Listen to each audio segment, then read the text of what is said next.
Assalamualaikum warahmatullahi wabarakatuh.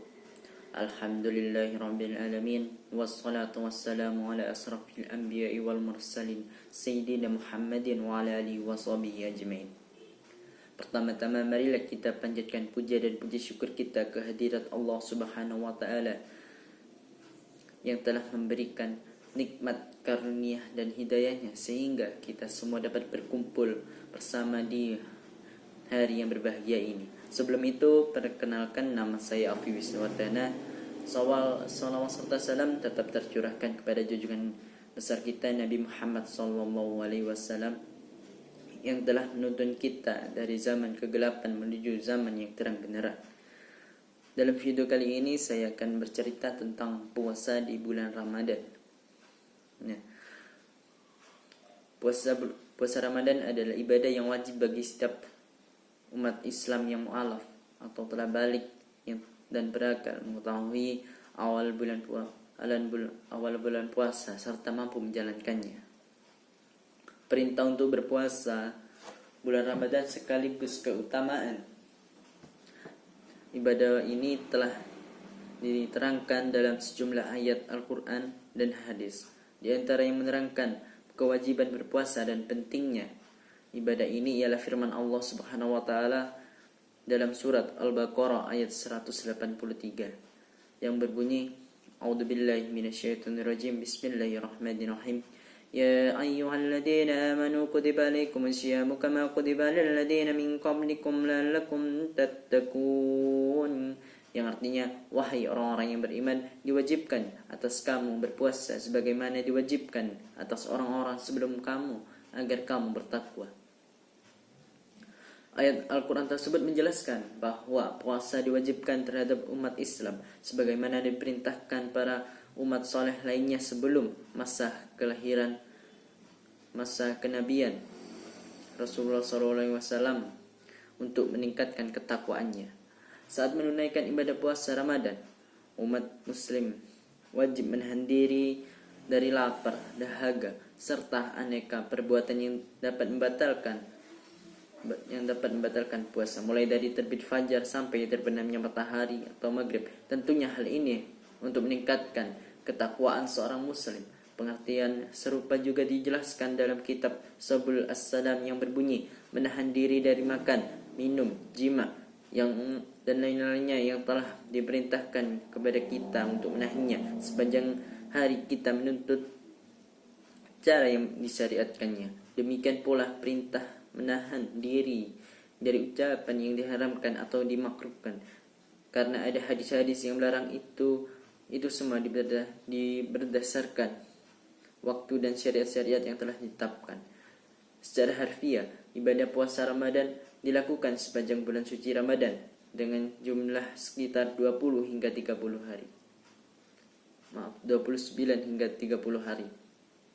Dalam bulan suci Ramadan terdapat hari-hari yang istimewa atau biasanya disebut hari Lailatul Qadar atau malam Lailatul Qadar yang dicari oleh seluruh umat Islam, terutama dalam 10 hari terakhir bulan Ramadan. Nah, apa hikmah malam yang disebut lebih dari 1000 bulan tersebut? Apa pula makna surat Al-Qadar ayat 1-5 mengupas keistimewaan malam Lailatul Qadar? Allah berfirman dalam surat Al-Qadar ayat 2-3 yang artinya, dan tahukah kamu apakah malam kemuliaan itu lebih baik daripada 1000 bulan. Diriwayatkan Rasulullah SAW bersabda, barang siapapun yang beribadah pada malam Lailatul Qadar karena iman serta mengharapkan ridha Allah, maka diampunilah dosa-dosanya yang telah lalu. Mengapa Lailatul Qadar dinilai lebih baik daripada 1000 bulan? Dalam tafsir Al-Misbah jilid 15, Quraisy Shihab mengupas makna ayat pertama surat Al-Qadar. Sesungguhnya kami telah menurunkan Al-Quran pada malam Qadar. Ayat ini menguraikan bahwa wahyu Al-Quran yang pertama, yaitu surat Al-Alaq, ayat pertama hingga kelima, diturunkan Allah melalui malaikat Jibril pada malam Lailatul Qadar. Dalam hal ini secara umum dipahami bahwa Al-Quran diturunkan dalam dua proses. Yang pertama, turun secara sekaligus seperti yang ditunjukkan dalam surat Al-Qadar ayat pertama dengan kata anzalahu. Yang kedua, Al-Quran diturunkan secara berangsur-angsur.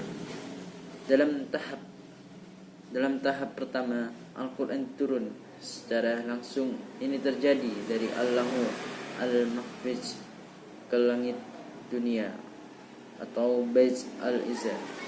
Dalam tahap berikutnya, Al-Quran turun secara bertahap-tahap adalah proses turunnya ayat demi ayat dari langit dunia kepada Nabi Muhammad SAW sejak surat Al-Alaq 1-5 dan ditutup dengan surat Al-Maidah ayat 3. Proses yang kedua ini dengan perantaraan malaikat Jibril berlangsung selama 22 tahun, 2 bulan dan 22 hari.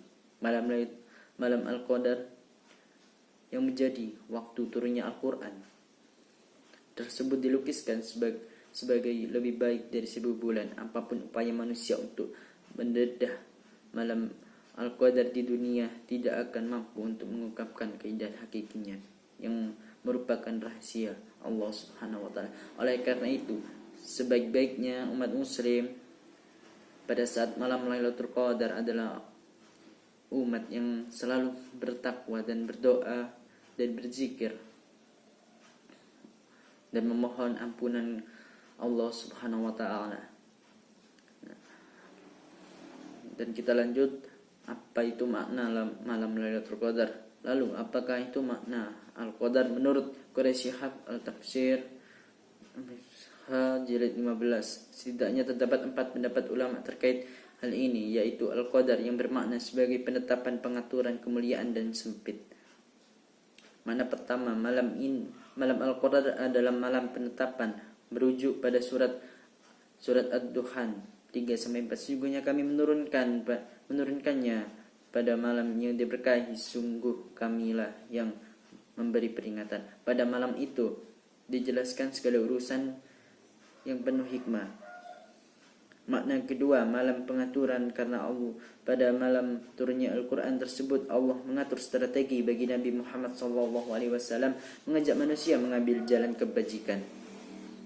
Makna ketiga, malam kemuliaan, demikian mulianya malam ini sehingga semua orang dapat mau beribadah dengan tulus pada malam tersebut akan mendapatkan ganjaran khusus yang berbeda dibandingkan dengan malam-malam yang lainnya.